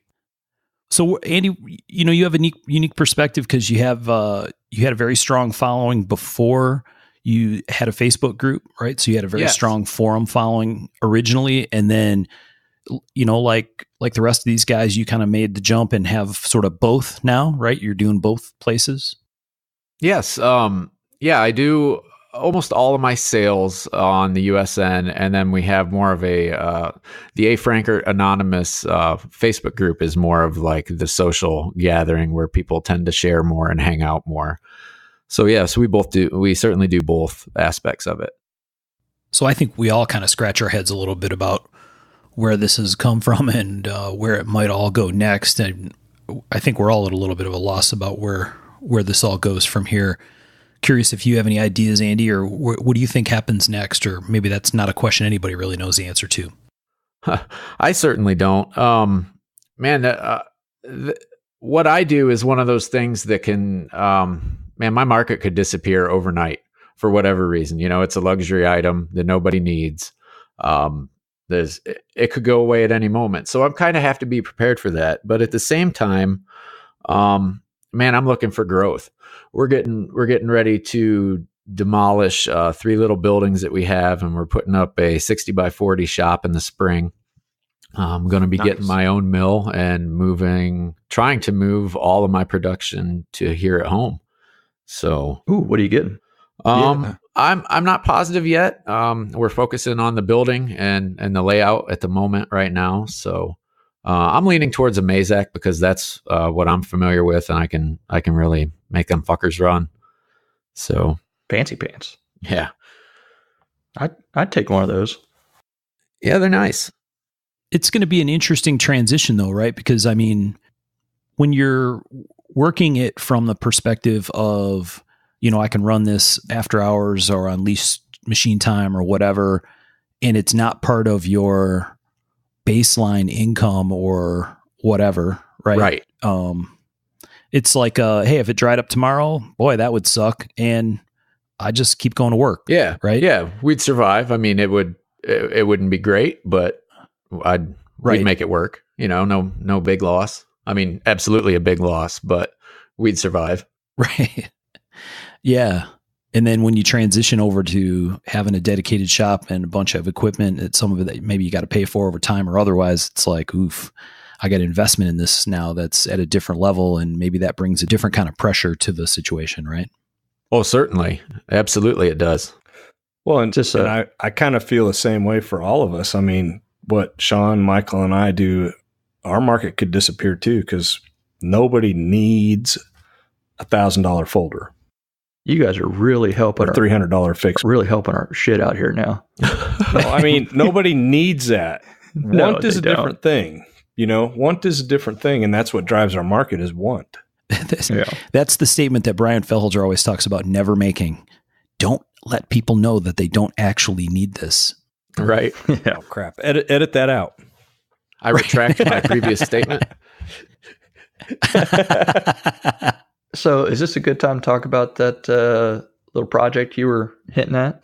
Oh, Lee Williams? Absolutely. Yes. For the California Custom Knife Show, Lee and I are working on a fun little project together. He has designed an all-new knife. It is a folding dagger with the kickstop mechanism, and he has named it the Knucklehead. And I am making a matching F13 SFK to go with it perfectly. He has chosen hyperdrive Timascus as the frame on it, and he's going to go with the zirconium backspacer and clip. So I'm making an F13 with a sandwich design. The tops and bottoms are also hyperdrive Timascus, and it has a piece of zirconium in the middle. It's hidden together, or it's held together by hidden pins and some screws that are blind on the presentation side. So it should be cool. The work in progress. Yeah, I have all the machine work done on it now. I need to do some a lot of hand work to it and make some custom spacers for the screws that I bought that the heads are too short. But other than that, it's coming along very nicely, and I'm very excited about it. It's going to be a cool project. Going to be lottery pieces, cool. Right? Yeah. What was that? I'm sure it's an auction. Yes. This one will be an auction piece or an auction set. Yeah. Yeah, I just that sometimes that question gets me. Sometimes it's like the thing you've been working on the most. People are like, is that lottery? No, not this one. So are you guys working on some kind of presentation box or package or case or something to fit that all in? I know that's been done in the past. I'm not sure about the package details yet. I think we got about a month to iron it. Well, I guess it's a little under a month now to iron that out yet. But I believe he's going to make a pendant, and I'm going to make a matching nano to go with it. So it's going to be like a full set. Oh wow, that'd be pretty cool. I predict some good money on that one. I'm going on a limb on this one, but yeah, it might maybe do okay. I think it's a very cool idea. Do you have other upcoming project stuff that you want to talk about, Andy, or new things? I'm kind of in between projects at the moment. I really haven't been doing a whole lot lately. I've been working on this collaboration piece. Now that I've got most of that work out of the way, I need to get back to some regular stuff. But haven't been in the shop much. I've been cleaning up around here and getting ready to get these buildings knocked down and get stuff going with that. So it's been exciting and busy. Are you shooting to start construction in the spring once the weather breaks? Yes, we are. Yeah. Okay. Very cool. So one of the things that Andy does different than maybe, I'm going to say everybody, but certainly done different than lots of people, is some very unique approaches to sales. And I think maybe some of that has come as small amount of social experiment. I don't know, but you want to talk a little bit about that, Andy, and how you kind of got on that path and if there was inspiration for it, where it came from. And oh yeah, we've had a lot of fun with different types of sales. When I first got started, I was doing lotteries pretty much all the time, or first come, first serve. And you get kind of tired of just seeing every single person's response to just about everything you post is in. So I decided to shake things up a little bit, and I started doing some contests where you would either have to find a series of items from my scavenger hunt list and then post a picture of all of the items to either A, win the chance to buy the Nuck, or B, actually win a valid lottery entry. I've done some selfie contests. One in particular was kind of funny. I believe I required that you needed to wear a feather boa, a cutoff t-shirt, a pair of short shorts, and maybe some stockings, and take a picture of yourself on public playground equipment. And, we had a couple guys do that, and one of them won, and it was pretty cool. I mean, that's awesome. Personal, or your public image isn't everything. How much is it worth exactly? Right. That's the question. A little bit of dignity plus $150. Right. Possibly some restraining orders and playground type of. Right. When it comes to how people act and wanting things like that, your wife said one of the best things that I always remember when I'm paraphrasing here, but she said, they say they'll do almost anything for a Nuck or something, except pay secondary price or something, which is kind of crazy and always stuck with me. Yeah, no, incredibly true. Mm-hmm. Yeah, but I've made people do some fun stuff, and I'd like to think that everybody's having fun doing it. We did a Project Mayhem one year where I believe you had to take a picture of yourself with pantyhose over your face, and you had to have spray painted the Lights Out logo on a building somewhere. We had many people that did that. That was a lot of fun. I've done some bad luck Friday the 13th lotteries where you had to take a selfie standing under a ladder with a broken mirror, holding a black cat, just a bunch of nonsense like that. And I'd have to say, my favorite of the contests have to be the bro contests that I do typically at the biggest show I go to every year. I started that in at G6, the Gathering, in 2014. I made 10 SFKs and I marked them with bro on the side. And I kind of pumped it up beforehand that you had to find me in the Cove and bro me. Give me your best bro story or or whatever to be able to buy one of these. Well, I didn't really think it out right, and it was a total clusterfuck. Everybody was coming up to me. People were giving me gifts. People were telling me stories.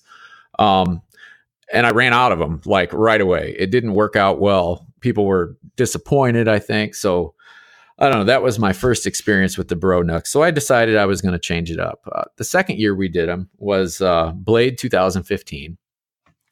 We did the same thing. I made 10 Bro Nooks of a different variation, and we pumped it up to people that you had to find Christy and I down in the pit area at the Blade, and then I would do a contest.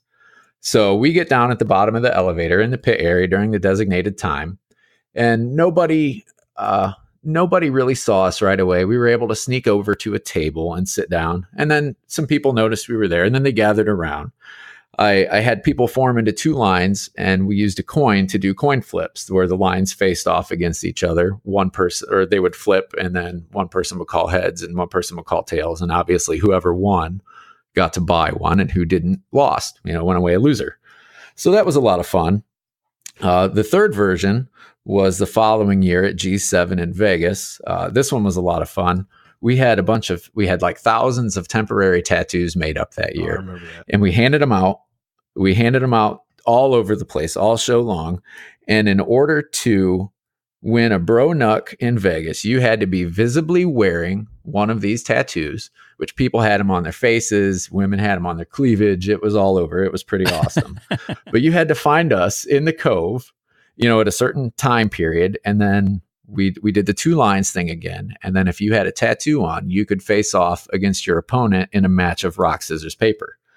And then whoever won the rock, scissors, paper got to buy the Bro Nook.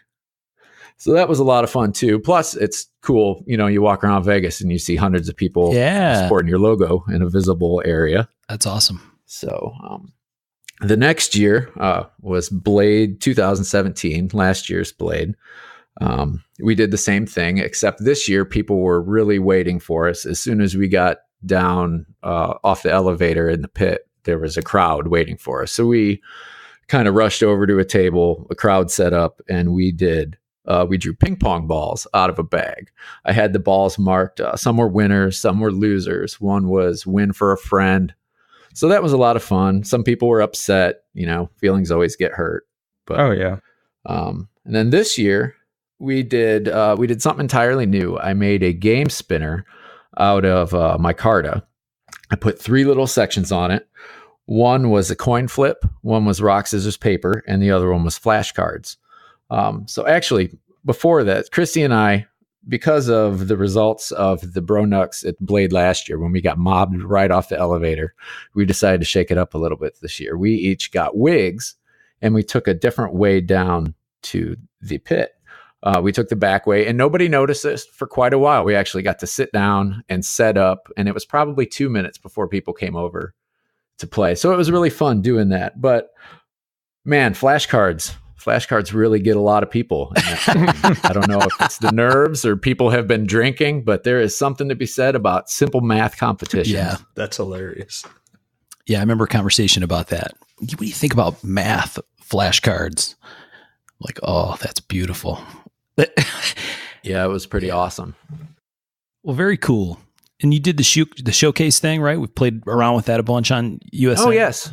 Yeah, we've done a couple showcases. You're usually my Roddy. Right. And those of you that don't know, a showcase showdown is where I'll put an item that's available, and you can have however many specified bids. You can place a couple bids usually, and you don't have to be the all-out winner to win. You don't have to have the highest bid to win, but you do have to have a higher bid than the other person you'll get chosen against. So basically, you put in what you're willing to pay, and 2 people will get drawn, and whoever has the highest bid wins the showcase showdown. So it's not like a max auction, but it's another kind of fun way to do something special. There's lots of heartbreak involved in that one too. There usually is, yes. There's always going to be heartbreak. Just part of it. Does the original credit for showcase go to Horton? Yes, yeah. I believe Jeremy Horton is owed credit for that. I think you're right. I'm trying to think of it seems like there was another one. Didn't you have like like a Wheel of Fortune of Shame kind of thing at Kentucky? Didn't you use a stand-up wheel, Andy, for one of your contests? No, I haven't done a stand-up wheel yet. In Kentucky, I've done the ping pong balls in the bag. Oh, that's Kentucky. Right. Okay. I think that's the only contest I've done there. I think somebody... No, I've done rock, scissors, paper there as well, too. I think somebody had a stand-up wheel at Kentucky. I thought I remember seeing one standing up over by where you guys were, but maybe not. What about so these are really fun ideas to try to change it up a little bit, right? To keep the sales. Yeah, just to spice up the sales threads, kind of keep it from being just the same old thing. Right. Have you had any that have gone wrong? You had one at Blade Show that got a little sideways with some people at the door or something, right? Or with bringing in pizza or bringing in beer or something. Oh, yes. Brad Blunt and I last year in 2017 had a little scavenger hunt for a small collaboration we did. And the 2 items on the list for the scavenger hunt were a cold 12-pack of beer and 2 large pizzas. And I didn't know it at the time, but apparently at Blade, they do not allow you to bring in outside alcohol. So that presented a problem for a couple of guys, but a couple of guys ran right through the doors and passed security with their beer. So things worked out, I guess. How bad do you want it? And we got lunch. How many 12 packs and pizzas showed up? I guess not many, because I think 2 people ended up bringing all the stuff in. Hilarious. I think 2 people ended up completing the scavenger hunt. It's funny. I think some people, like all things, right? There's no way around the whole hurt feelings part. It seems like that's one of the interesting parts of this whole community thing or whatever, is no matter whether you do bid or lottery or showcase showdown or everybody, there's going to be hurt feelings no matter what. I don't know how many times we've walked away from the lottery table at Vegas or something, and people are all sad, which I get it. I mean, I've been there. Yeah. I understand, but at the same time, it's like there's no way around the hurt feelings parts. I love the idea of doing something to keep it different and fun, and and in some cases, like you said, making it a little more than just a drive-by on the entry, right? Yeah, right. Well, I love the genius of getting people to bring food to your table. I mean, yeah, genius. Yeah, and even if you're the guy that couldn't make it past security, I mean, worst case scenario, you just bought your own lunch. Right. Talking about the beer, right? Yeah, the beer and the pizza, Yeah. Oh, yeah, the pizza too. That's a good lunch. They went together. Tom in his head right now is scheming the Arby's scavenger hunt for Crying Knives next year. I'm already figuring it out. I'm trying to think of how would you do a destroy something you love lottery? You get to buy this knife, but you have to destroy it in front of me. No, you've got to destroy something you love. You get the knife and you get to keep it pristine, but you got to destroy something you really care about, and you got to video it. Nice. You can buy the knife if you cut your finger off. Ooh. Yeah. That's going to get messy. Yeah, exactly. Sean's off on the ruin your life, get a ruiner tip. There you go. I like that. It sells itself. Listen to that. I go back and forth on those types of sales. I wonder if I ought to do them, but then I'm like, I don't know. But I enjoy seeing you guys do it, and at least it's something fun and different. Like Mark said, a drive-by. It's real easy to just stick in. It actually takes some work to put in some of the effort for some of these things you guys do. And I think it's pretty interesting. And at least it enlivens stuff up a little bit. Right. Well, it's fun. I assume you're having fun with it, right, Andy? Oh, absolutely. Yeah. Maybe Christy has even more fun with it. At times she does. That's awesome. I love the whole social experiment aspect of it. I think that's fascinating. All right. So we had some other fun questions, kind of non-knife things for the most part. Although I guess there's a little bit of knives in there. You guys want to ask? Tom, you want to ask a question? Sure. Andy, I don't know if you've listened to the past issues of the podcast, but one of the more fun issues, at least for us, was we did Knives of the Movies. And just curious what yours would be. You can pick something new or one that we've already picked, but what was a very influential movie? Actually, I have listened to all the episodes, and I went back and listened to the Knives of the Movies episode because I wasn't sure that you guys had covered the one I was thinking about. But sure enough, it was Tom's second pick, and that was the Crocodile Dundee Bowie. Yeah. Man, as a kid, I thought that impressed me so much. That scene impressed me so much that was the knife. Awesome. Yeah, that was a fun movie. The first one. Yes, the first one. Second and third, You got to quantify. Yeah, right. Michael, you had a question you want to ask? I want to know about the exotic car stuff. You drove some out in Vegas during one of the gatherings. What'd you drive? Oh, yes. Our first trip to Vegas, which was G6, the gathering, it also fell on our 10-year anniversary. So the Sunday after the gathering, Christy and I rented a Ferrari 458 Italia and drove around out in the desert for the day, and it was really cool. That would be pretty badass. Different way to spend our anniversary, but it was cool. I actually saw last night. We had a dinner to go to here in Springfield. There was a Ferrari 250 behind me, and I was like, "What in the hell am I looking at?" I could see my rear view, and I was like, "Holy shit!" Huh? Yeah. So how was it? It was fun. It was awesome. It was like driving a big go-kart around until we got to the point where our time was about up and we had to get gas and then drive up the strip back to the hotel. And that part was a little harrowing, driving up the strip and all that traffic. And there's like big wide Harleys splitting lanes and almost scratching the car, and you're just like clutching the steering wheel. So the last part of it was stressful, but out in the country and driving around, it was a lot of fun. Nice. It was very cool. Now, in Vegas, they also have the thing where you can rent cars at the track. Have you ever done that or thought about doing that? I haven't done that, but that does seem like a lot of fun. Yeah. Best speed wins a knuckle. There you go. Sean, you want to ask a question? Yeah. Now, man, you're into motorcycles too, and you just got a new one. So what's the new one, and what kind of bikes are you into in general?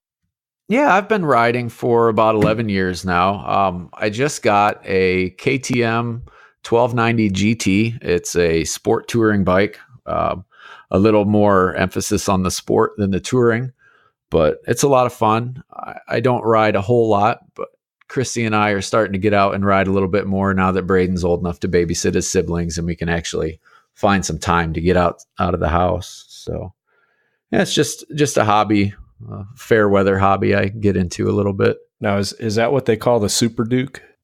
Yes. Mine's a Super Duke GT. It's basically kind of like a little bit of more touring version. It's got a larger gas tank and a windshield and some other stuff, but it's loaded. It's got cruise control and heated seats, and it's kind of nice. Well, that's pretty cool. It's comfy. KTM makes an amazing bike. I'm thrilled with this one so far. It's a hoot. Very cool. Have you done any sweet jumps on it yet? No sweet jumps. Not the yet. wheelie's nice though. Yeah, I bet. It's kind of fun pulling those big bikes up into a wheelie, right? For sure. It's pretty effortless. It's really torquey. So is it how many cylinders is it, Andy? It's a 1301 cc V-twin. V-twin. Okay. So it's real fat in the middle. Yeah, but it really likes to rev, actually. That's cool. It's happy above 5,000 RPM. So nice. Twin tune, more like a Ducati, where it's got something in the middle, but it's got more up top. Yeah, you almost ride it like a 4-cylinder. Yeah, it's got a lot up top. What'd you ride before the KTM? I had a Yamaha FZ1, which is kind of like an R1, but detuned just a little bit and more of an upright position. It's kind of just like a sport standard bike. Nice. Another wheelie monster. Yep. I had an FZ1 for a little while too, and yeah, that thing was a beast. It would wheelie when you weren't even thinking about wheeling. Like, oops. Well, I think that covers all the kind of main topics that we wanted to hit. Andy, do you have anything else that you wanted to talk about that we didn't already touch on? Nothing. Actually, there were two collaborations that I've done that I wanted to mention, mostly because they were kind of milestones to me. And the first one, Derek Obataki of Steel Flame reached out to me It's been many years ago. It was right when I first got my form in the USN, and he asked if I wanted to do a collaboration with him. And I was so shocked that he approached me and wanted to work with me. I think that was when I really knew that this was kind of going to be something. So that's a moment in my making career that really sticks out. And then again, the collaborations that I've done with David Ricardo have really been just unbelievable on his aspect, or on his end. Just the amount of work he does to them and how he changes the overall look of the piece is just incredible.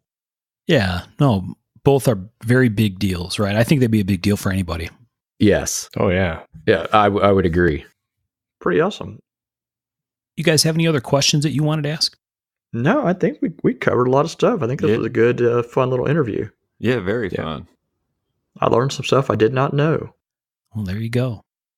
All right. Well, what about what's happening in the shop? Tom, what do you got going on over there? We finally got the CNC up and running. We're getting parts off. So the Cicada, we've actually sold the first few, and we're still tuning that a little bit. The biggest thing is, basically the front of my shop. So the back 2/3 have not been finished, and basically my front shop is about 700 square feet, including the bathroom and my office. So not super big. But we've been working on getting the back finished out. And right now, all of it's under heat and air. We've got electricity in all of it. We're working in all of it. We still got to organize stuff. But we're basically about 2,200 square feet right now. So a lot of time going into that, just organizing stuff. And then, one of the things I've said over the last 5 years is if the building next door comes for sale, we've got to buy it, because I can already see that we need space. And I was hoping it would be in a few years, but it came up for sale and we signed papers on that. So we're going from 700 square feet to almost 7,000 square feet in about a month and a half. Yeah. So pretty excited about that. I don't know what the heck I'm going to do with it, but it's going to be mine. It'll fill before you know it. Do a skate park like Chad. I've always wanted a go-kart track in my shop. So there you go. The Walmart, we had a little Walmart that closed down, and I was like, that'd be the perfect shop. It's huge, because you could have like a indoor-outdoor go-kart track and all around your shop and stuff. It'd be pretty fun. But no, we're we're already looking at a second machine. I want to set up a machine just for G10 and micarta and carbon fiber, so I don't have to cut all that in the machine I have now. And so we're thinking about that. I'm looking at surface grinders, because we need an automatic surface grinder really bad. So yeah, the shop slowly, we're starting to grow a little bit, and just keep cranking. While we're doing that, I just got 165 blades in from Heat Treat. So I saw that, man. Saw those 2 Bowies peeking out there too. Yeah, those are TK9s. It's about a 6-inch Bowie. But yeah, I've actually got some of the 10-inch Bowies almost ready for Heat Treat. So very cool. Kicks ass. Oh, when I'm interested, no matter what the blade length, those 2 dudes, they jumped out at me. Really enjoying the book that you recommended in the Rogue Blood. So, slowly working my way through it. It's hard to find time right now, but I am. So, Tom, those first 2 Cicada that came off the machine, you went hard, right? I mean, those were roughed in grinds and everything. Yeah. So we decided if we're going to do it, we're going to do it. So, we're pulling them off. The grind's roughed into a 14-inch wheel. Plunges are roughed in. We're taking them. It allows me to, the whole point of the machine is to save time. So we're going to try to save as much time as possible. So, it allows us to keep the price. The price point is $165, which is the same exact price point I had the Cicada at 10 years ago when they came out. So, it's allowed us to keep the price point down. And I feel that these are the best quality cicadas I've made to this point. They're still all hand ground. It just takes, about a third of the time to grind them versus the way we used to. And, the first ones that I did were water jet. So I had to clean up the outside a lot, and then I had to hand chamfer them, and I cleaned up the inside pocket with a Dremel tool. And these, we still have to do a little bit of cleanup around the edges, but the chamfers are already on the mill and the grinds are roughed in. So we tumble them, and we're looking at some other deburring things for the mill to help even make a better product. And that's the point. I think we've all agreed that, the whole point with the CNC is to save time and to make it where we can do things that we couldn't do, and also to make it where we can keep the price down and make more products. So we end up, being able to pay our bills and live our lives. Yeah. The whole thing is transparency, and we are trying to do that. You already done surpassed me on the skill level. You went straight to roughed in, whatever. I was like, you son of a bitch. Well, yes and no. I mean, we started easy, so we're not doing folder. We decided let's start with something easy. So we started with a skeletonized piece, because there's no parts that have to fit up, none of that, no handles even. And so we've got 2 or 3 skeletonized projects that we're going to work on and help get some of these other skills under our belt. And then we're going to move to a fixed blade that has a handle, so we have to fit pieces. And then we're going to go to folders and stuff like that. We've got 2 or 3 folder designs, and plus I want to get the designs we're doing now in. But we didn't feel ready to jump into multiple parts fitting up and all that kind of stuff. So have you thought about a CNC router for that other shop for the handle stuff? I have, but the reason I still think I want to go with a CNC mill is that if I need to, I can do if I need to do titanium or steel or whatever, I can do that on that machine. So it basically gives me 2 CNCs that I can use for everything, but mostly I'm going to keep this one just for composites. It allows me more options. Yeah. Plus you can shape. Yeah. And we were, I looked at maybe getting a Tormach for that, and then I started looking to it, and I'm like, no, this doesn't seem like a good idea. Just because we're at a higher level, I feel, with the Haas, and we're learning the intuitiveness of, yeah, it's just going to be easier to transfer our skills from that. And the price difference really wasn't all that much. I mean, it was, but it's not if you're financing it, which we will be. You can 3D mill on some of those routers and stuff. I mean, you can get them pretty nice, and not mess up your ways and have to worry about all the crap that comes with the G10s and the Micartas and all that shit dust. 100%. And we looked into that a lot, but just the fact that if we needed to, we can throw our pallet system on there and run blades or frames or whatever. Just the being able to keep it open.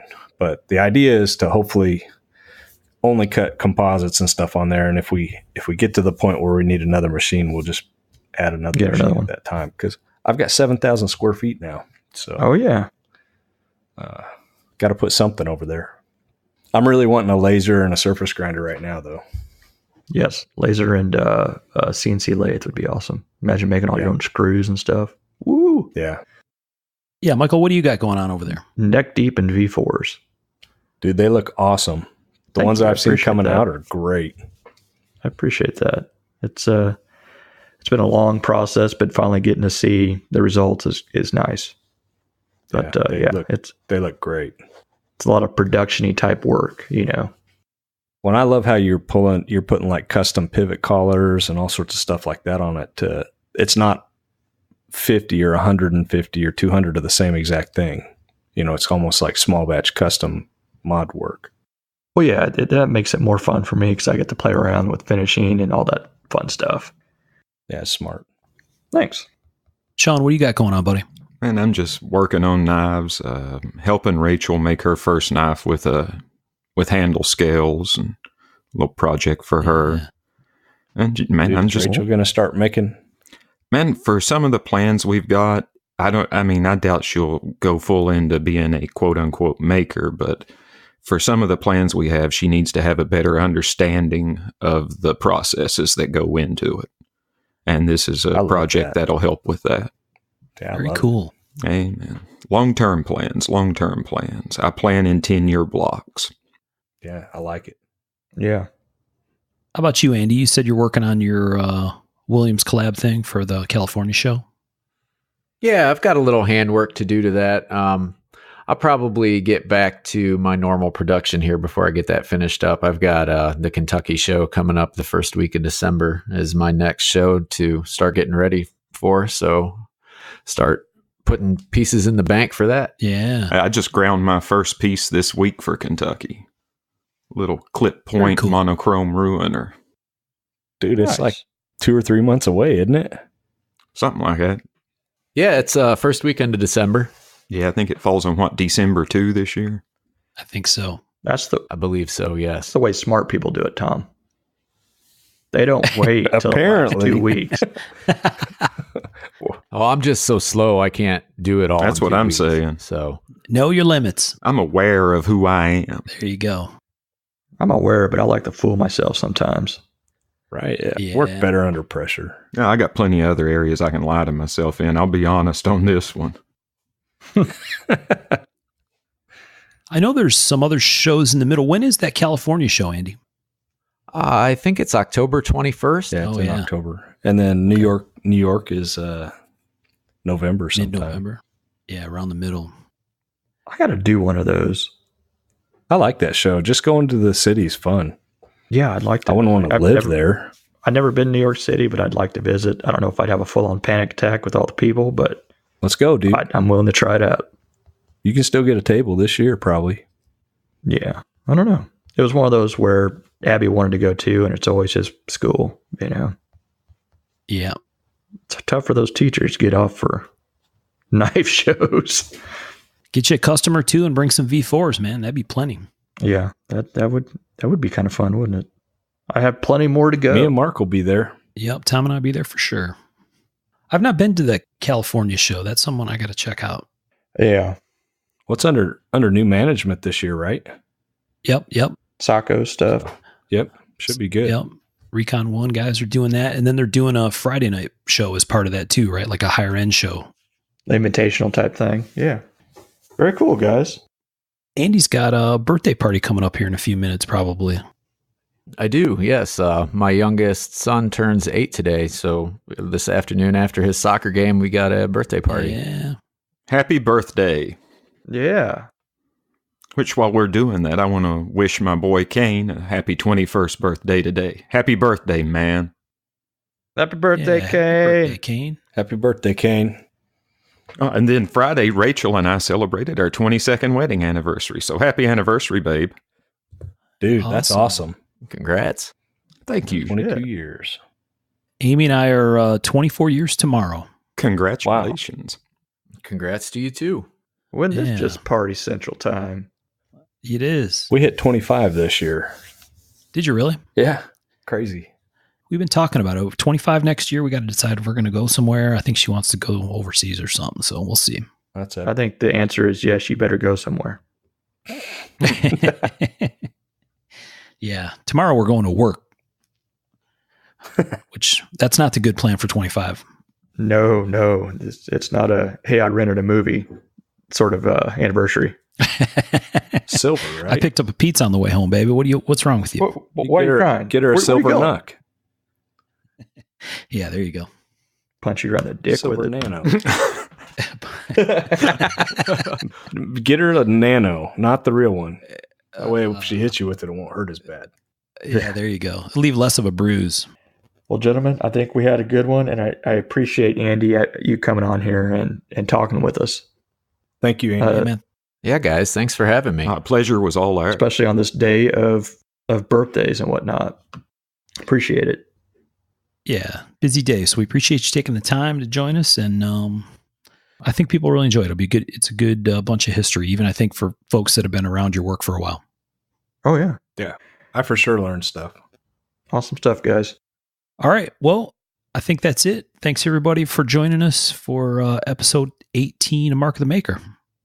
Thanks, everyone. Thanks all. Take care, folks. Thanks, guys.